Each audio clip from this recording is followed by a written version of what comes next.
Dizem por aí que a sorte e a competência andam de mão dadas, hein? Costumo dizer isso daí, e realmente é o que acontece. Geralmente, quem não tem muita competência reclama da sorte, reclama que não tem sorte, reclama que só tem azar, e quem tem competência vive tendo, junto dele, de mãos dadas, a sorte. Interessante que em 3 partidas das 10 que Zubeldia fez, né, dirigindo o São Paulo, o adversário fica com um jogador a menos no primeiro tempo. Já tinha acontecido isso com o Águia lá em Belém do Pará, aconteceu com o Vitória, né, em Salvador, e aconteceu nessa noite também com o Cruzeiro, no momento que o Cruzeiro estava muito, mas muito mais perigoso que o São Paulo Futebol Clube, né? Então, além de competência, o nosso Zubeldia com certeza também tem sorte, que são fatores importantíssimos para a gente levantar aí 1 ou 2 canecos nessa temporada. Rony Altieri, São Paulo, Raiz na área. Feliz, né? Feliz mais uma vez, mais uma vitória. Aquilo que eu falo para vocês. O cenário sempre ideal para um torcedor de futebol é aquele que o time dele joga muita bola e você ganha. Pô, você fala, cara, esse é o melhor cenário. Você sai com um sorriso aqui de orelha a orelha em situações como essa. É claro que no futebol de hoje em dia isso é mais complicado, isso é bem mais difícil da gente ver. O segundo resultado, melhor, né, dos possíveis, o time não vai tão bem, mas você ganha. Beleza, cara, objetivo atingido, né? O time que não tem jogado tão bem quanto no começo do trabalho do Zubeldia, e aí entra uma série de fatores, uma série de questões que de repente não cabe agora no pós-jogo, mas cabe depois de uma análise mais aprofundada, mas que no final os 3 pontos são entregues.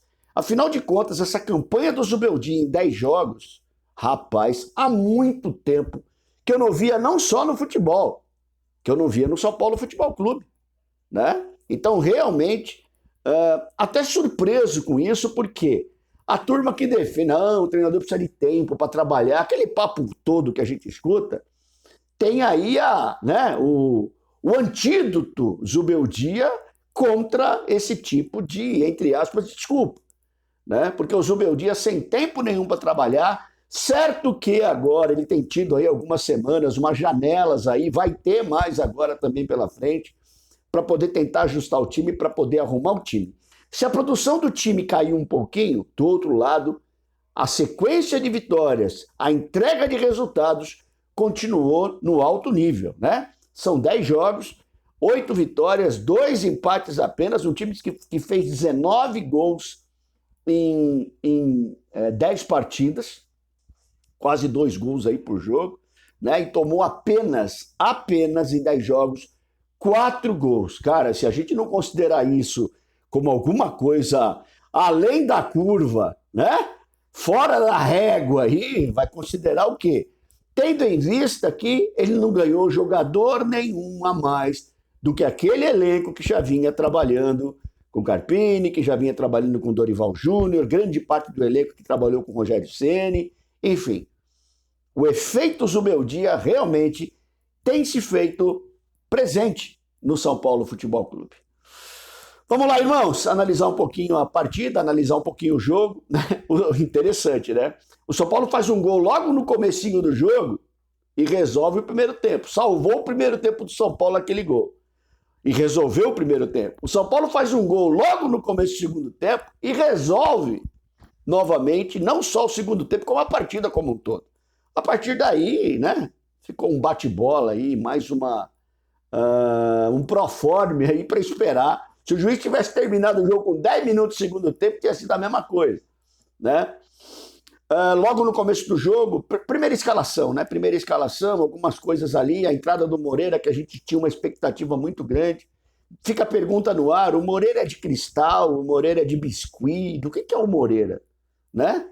Certo que grande parte disso a responsabilidade é do departamento de preparação física do jogador, grande parte disso a responsabilidade é do departamento médico de São Paulo, que continua, né, vazando água. É que quando o time vai ganhando em campo, a gente vai esquecendo dos problemas, né? Mas é bom a gente lembrar também dessas coisas, porque nós temos uma temporada pela frente. E eu quero ser campeão como você também. Agora, se eu não tiver estrutura preparada para isso, a gente não aguenta o tranco de chegar até o final do ano. Né? Então fica a pergunta no ar. A hora que o Moreira pôs bem, a hora que o Moreira tem uma oportunidade, o que acontece com o Moreira? Ele machuca. Impressionante. Né? Impressionante essa capacidade que o jogador do São Paulo tem de se machucar. Mas enfim, isso é um detalhe. A gente apostava muita ficha no Moreira, né? Eu pelo menos acredito que ele tenha mais futebol que o Igor Vinícius, até aí nenhuma novidade, porque mais futebol que o Igor Vinícius possivelmente eu ainda tenho. Né? Mas começa com o Moreira, o resto do time é exatamente igual ao time da quarta-feira, ao time que vem jogando nesses últimos tempos, à exceção da ausência do Luciano, né? E o ataque com o Lucas, com o Caleri e com o Juan. O Juan é outra página especial na vida do São Paulo. Tá? Tudo bem, eu considero, viu o Juan sair aplaudido na quarta-feira do Morumbi, ter o seu nome gritado na arquibancada, aquela coisa toda. E perguntei para o lado, para uma pessoa que estava lá no estádio, eu falei, escuta, para que chamam o nome, por que gritam o nome do Juan no estádio? Ah, porque ele é esforçado. Eu vou falar mais o quê? Eu vou ficar calado. Né? Meu amigo SPFC Cachoeirinha, né, colocou também que o São Paulo coloca ele estrategicamente em campo para ele poder, de alguma maneira, o São Paulo tentar valorizar ele e vender. Senhores, é a mesma situação do Igor Gomes. Quanto mais você põe para jogar, menos chance de vender você tem. Por quê? Porque o cara é uma areia azul, calcinha, né? A álcool, entendeu? Então, assim, não vai vender para ninguém, gente. Quanto mais você divulgar, quanto mais propaganda você fizer, é isso. Claro, ninguém desconsidera o esforço do jogador. Agora, assim, a camisa 9 do São Paulo, tudo bem que estava o Caleri ali, ele estava fazendo uma outra função, mas vamos falar, o ataque do São Paulo não concebe um jogador como o Juan, né? E tudo bem, o Zubeldia vai colocar, enquanto o que garante o Juan no time? As vitórias que o Zubeldia tem entregue, ponto. Né? Esse é o lastro que o Juan tem, toda hora eu falo isso, Juan. O Juan, ele tem oportunidade, eu queria ter 10% de oportunidade na vida que ele teve até hoje, nesses últimos tempos de São Paulo.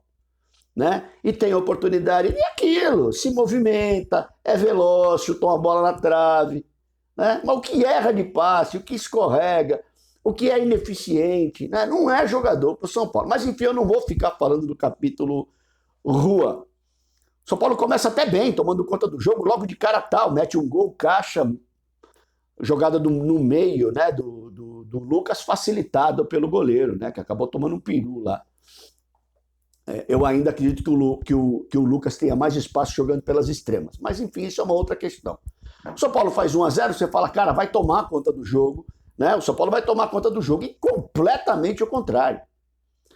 Nesse momento, o Cruzeiro cresce demais, toma conta do meio de campo, usa o corredor ali do Moreira de uma maneira extremamente eficiente. O São Paulo não sabe mais o que faz. O São Paulo fica completamente perdido.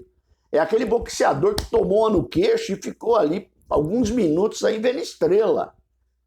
O São Paulo não consegue se movimentar, não consegue sair com a bola, não consegue articular uma jogada, não consegue nenhum contra-ataque, né, na pressão do Cruzeiro. E o Cruzeiro vai perdendo gol. A bola bate na arboleda, bate na trave, o Rafael fazendo defesa, e o Cruzeiro apertando, sufocando o São Paulo, né? Muito baseado num posicionamento tático não adequado. São Paulo jogando dentro de casa, com a sua torcida, recuou demais, né? Então aí cabe também, nesse momento, uma crítica ao posicionamento tático e alguns jogadores que desapareceram. O Alisson, que vem jogando muita bola, nulo. O Bobadilha, nulo. Bobadilha, você nem se entrou em campo. Eu vi ele com a touquinha lá. Bobadilha, nulo. Wellington, nulo. Moreira, nulo. Nestor, nulo. Né? Quem mais? Juan, nulo. Então, assim, se você entra com 6 jogadores a menos, essa é a diferença. Né? E é claro que o Cruzeiro vai apertar o São Paulo, né? E aí tem a bênção. Aí entra a sorte, entre aspas, do Zubeldia. A expulsão do jogador, a óbvia expulsão do jogador do Cruzeiro, aí pronto, aí é um outro jogo, apesar de ainda no final do primeiro tempo eles terem tido algumas oportunidades. Segundo tempo, o Zubeldia vem, trabalho de vestiário do treinador, esse é o trabalho, eu acho muito legal isso, essa propriedade do treinador, saber trabalhar também, mudança, característica, forma, mesmo com um jogador a mais, que já seria um facilitador, aí ele vem com algumas alterações, e logo no começo do segundo tempo, o São Paulo resolve o jogo, 2-0, gol do Caleri, um belo cruzamento do Wellington, né, de 687, acerta uma, beleza, o Rony fica cornetando, gol do Caleri, ótimo, e partida que acabou ali acabou o jogo, né? Ali acabou o jogo, o Cruzeiro não tinha mais o que fazer, se vai muito para cima de São Paulo, tem um perigo ali de tomar uma goleada, então eles preferiram trocar bola e entenderam a partida como perdida para mais uma vitória do São Paulo, né? A partir do gol do Caleri, a gente não considera mais o restante do jogo, até porque não tem muito mais o que falar a respeito, com a garantia de mais uma vitória do São Paulo. Muito legal a gente ver esse momento que está passando o São Paulo, a forma como o Zubeldia sabe virar um jogo também, isso é importantíssimo, um time que não estava nada bem no começo, no primeiro tempo, e que para o segundo tempo, claro, facilitou o Cruzeiro com a menos, facilitou o Caleri ter feito um gol logo no começo, resolvendo a vida e mais uma vitória para o São Paulo, que sobe lá para a 4ª colocação na tabela. Que legal, que bom a gente ver o São Paulo assim, né? Claro que o Zubeldia tem muito para trabalhar, ele sabe disso, ele sabe o quanto ainda tem que fazer, o quanto ainda tem que arrumar esse time para a gente atingir os objetivos que a gente quer. Legal, meus irmãos? É isso daí. Grande semana a todos, estamos juntos. Ronel Thierry, São Paulo Raiz na área, um abraço.